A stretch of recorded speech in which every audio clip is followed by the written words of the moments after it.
মিডিয়ায় তৃণমূল নেতা দেবাংশু ভট্টাচার্যের তাৎপর্যপূর্ণ পোস্ট। জনপ্রতিনিধি এবং পদাধিকারীদের কাছে অনুরোধ, দয়া করে নেত্রীর অসম্মানের সময় অন্তত মুখ খুলুন। এই নেত্রী এবং দলের অনুমোদনেই আপনি নির্বাচিত। এই নেত্রীর জন্যই আজ আমাকে আপনাকে লোক চিনেছে, জিতিয়েছে। ফেসবুক পোস্ট দেবাংশু ভট্টাচার্যের। ইঙ্গিতপূর্ণ পোস্ট দেবাংশু ভট্টাচার্যের। প্রবীর চক্রবর্তী রয়েছেন টেলিফোন লাইনে। প্রবীর, দেবাংশু ভট্টাচার্যের এই পোস্ট, খুব স্বাভাবিকভাবে প্রশ্ন যে কার দিকে নিশানা দেবাংশুর?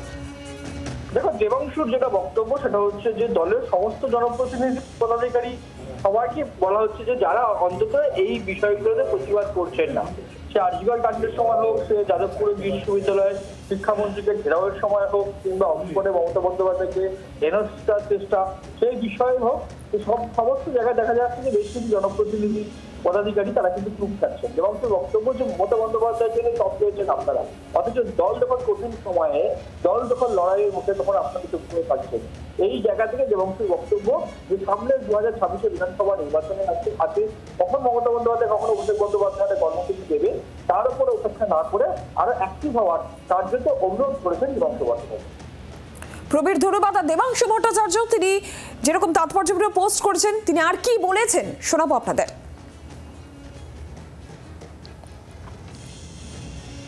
দেবাংশু, তোমার পোস্ট সেটাকে কিভাবে দেখব? সাধারণ অনুরোধ, না দেবাংশুর ক্ষোভ, না বিস্ফোরক দেবাংশু?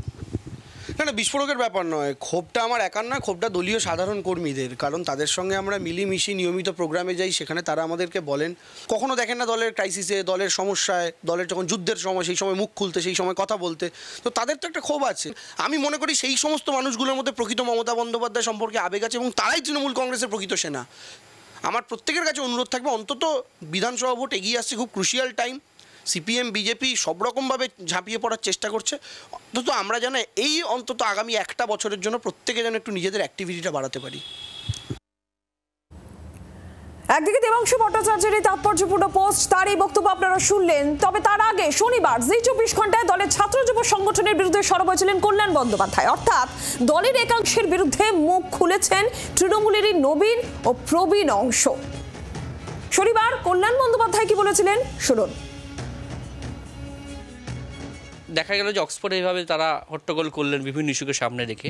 আপনার দলের ছাত্র সংগঠনকে গত 24 ঘন্টা সেভাবে রাস্তায় দেখা গেল না, কেন? দেখুন, এই আমি আর এটা নিয়ে কি বলবো বলুন, দলের মধ্যে থেকে আমি কি বলবো? এই তো আমি আরজিকর থেকে বলে আসছি, আমাদের ছাত্র সংগঠন ঘুমিয়ে আছে, ঘুমিয়ে থাক, ওকে আর জাগাবেন না। ওরা ঘুমন্ত, ঘুমিয়ে থাক, ওরাও ঘুমন্ত, যুবও ঘুমন্ত, তা আপনি কি করে জাগাবেন এদের? এরা নিজে থেকে কোনো কিচ্ছু করতে পারে না, তারা ঘুমোচ্ছে, ঘুমোতে দিন, ওদের জাগাবেন না। যারা ঘুমোচ্ছে ঘুমোক, ভালো করে ঘুমোক। আর দেবাংশু ভট্টাচার্যের এই পোস্ট নিয়ে বিজেপি নেতা সজল ঘোষের কি প্রতিক্রিয়া, কি বলেছেন তিনি শুনুন। এই দেবাংশু বলেছিল যারা দল ছাড়ছে তারা যদি আবার ফিরে আসে, আমি দরজার গোড়ায় চৌকাট হয়ে শুয়ে থাকবো। তো ভাই, চৌকাট তো হতে পারলি না, পাপোশ হয়ে গেলি, সেই পাপোশে মুখ মুছে, মানে পা মুছে তোর মুখে সবাই ভেতরে ঢুকে গেল। সেদিন প্রতিবাদ করিসনি কেন? আমি আপনাকে বলি যে বলছে যে কেউ প্রতিবাদ করতে নামেনি, হয়তো যে আপনিও তো নামেননি। আপনিও তো একটা প্ল্যাকার্ড তুলে এমনি করে ধর্মতলার মোড়ে দাঁড়িয়ে থাকতে পারতেন। এদের সঙ্গে ফেস টু ফেসের কোনো মানুষের সম্পর্ক নেই, এরা শুধু ফেসবুক জানে।